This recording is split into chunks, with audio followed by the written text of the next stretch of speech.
என்ன மாதிரியான நடவடிக்கைகளை இந்த புதிய அரசு முன்வைக்கிறது?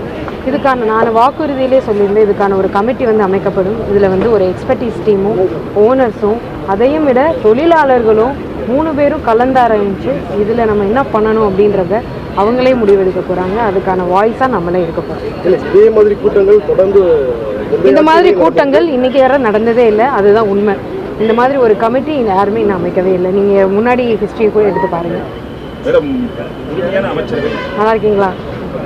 முழுமையான அமைச்சரவை எப்போது பதவி இருக்கு? இலாக்காக்கள் அமைச்சர்கள் இலாக்காக்கள் எப்போது ஒதுக்கப்படுறதுக்கான வாய்ப்பு இருக்கு? கண்டிப்பாக உடனடியாக இன்னும் ஒரு 2-3 நாளில் உங்களுக்கு தெரிஞ்சு.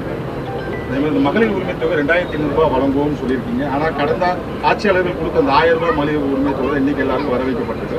இந்த 2500 ரூபாய் எப்போது எதிர்பார்க்கலாம்? இதுக்கானது உங்களுக்கு கண்டிப்பாக வரும். நம்ம ப்ராமிஸ் பண்ண மாதிரி என்றைக்குமே அதை பண்ணிட்டு தான் இருக்கோம். 3 வாக்குறுதியிலே உங்களுக்கு தெரிஞ்சிருக்கும் எப்படிப்பட்ட ஒரு நடவடிக்கை வந்து தலைவர் எடுத்திருக்காருன்றது. டாஸ்மாக் விஷயத்துலையும் உங்களுக்கு தெரிஞ்சிருக்கும். இதுவுமே நாங்கள் புதிய ஆட்சி அமைச்சிருக்கோம். ஏன்னா 10.5 லட்சம் கோடி வந்து கடன் வாங்கி வச்சுட்டு போயிருக்காங்க.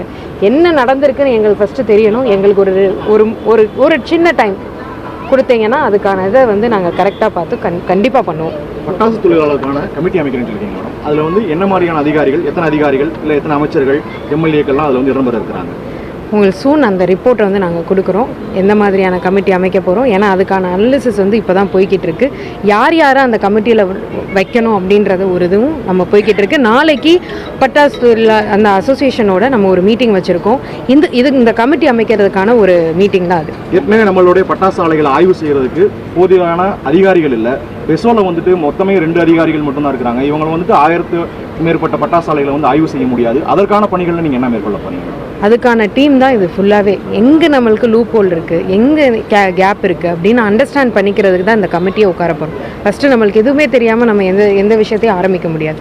அதனால் இதுக்கான நடவடிக்கையும் கண்டிப்பாக நம்ம எடுக்கப்படும். கட்சியோட முதல் மாநாட்டிலே ஆட்சியிலும் பங்கு அதிகாரத்திலும் பங்குன்ற ஒரு கொள்கையோட தான் தாவேகா வந்தது. இந்த கவர்மெண்ட்டில் மற்ற கூட்டணி கட்சிகளுக்கான அதிகாரத்தில் பங்கு கொடுக்கறதுக்கான வாய்ப்பு இருக்கு.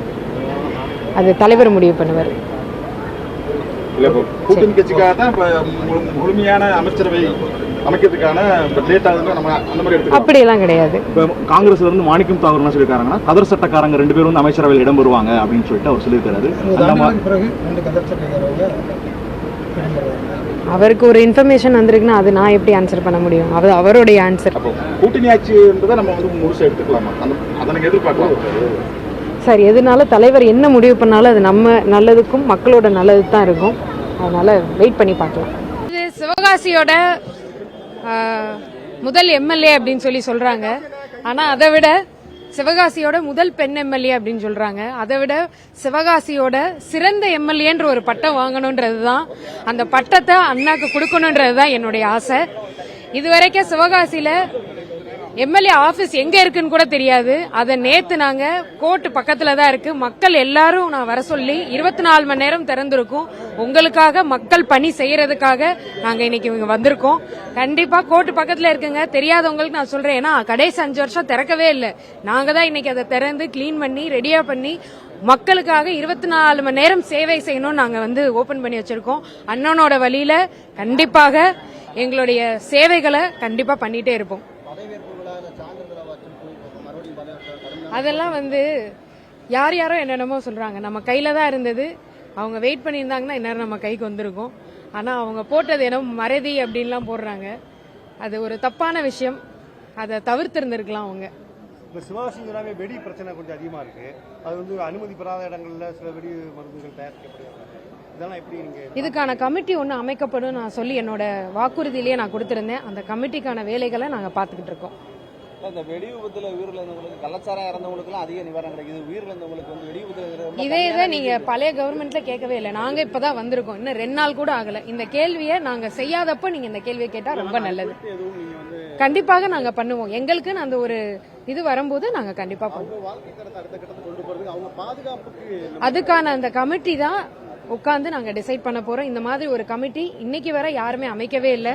இதுல எக்ஸ்பர்டீஸ் வந்து உட்கார போறாங்க, ஓனர்ஸ் எல்லாரும் வந்து உட்கார போறாங்க, பொதுமக்கள் அங்க இருக்க தொழிலாளர்கள் வந்து உட்கார போறாங்க. 3 பேரும் உட்கார்ந்து கலந்தாராய்ந்துட்டு அதுல நம்ம வந்து என்ன அப்படின்றத பத்தி பேசணும். நீங்க சன் நியூஸா சார்? பாலிமர் நிறைய அனுமதி இல்லாத பட்டாசு ஆலைகள் செயல்படுறாங்க. நீங்க போய் அமைச்சராக போறீங்க, போனோடனே அதுக்கான நடவடிக்கைகள் எடுக்கணுமா?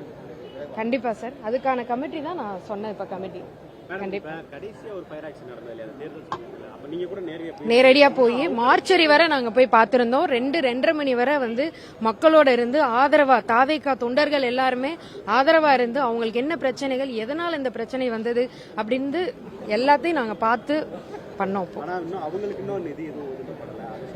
அது சம்பந்தமா கண்டிப்பா நாங்க இன்னைக்கு தான் போறோம். அதுக்கான இது எல்லாத்தையும் கலெக்டர் சார்கிட்ட பேசி நாங்க பார்ப்போம். பெண்கள் தாலியர்த்த மதுவை முழுமையா பண்ணணும்னு சொல்லி ஒரு கோரிக்கை நீண்ட நாளா இருக்கு. பெண்ணா வந்து அதுக்கு நீங்க எந்த அளவுக்கு குரல் கொடுக்க போறீங்க? பூரண மதுவிலக்கு இன்னைக்கு ஃபர்ஸ்ட் மதுவிலக்கை பத்தி சைன் போட்டவர் தலைவர் விஜய் அண்ணா அவர்கள். அதாவது முக்கியமான பகுதிகளில் இருக்கிற பக்கத்தில் இருக்கிற டாஸ்மாக் எல்லாத்தையும் மூட வைத்தவர் அவர். அப்பனா எந்த மாதிரியான ஆக்ஷன் இருக்க போகுதுன்னு உங்களுக்கே இந்த ஒரு ஆக்ஷன்லேயே உங்களுக்கு வந்து தெரிஞ்சிருக்கும். இதுக்கான ஆன்சர் நான் கொடுக்கணும்னு தேவையே கிடையாது. ஓகேங்களா, நன்றி.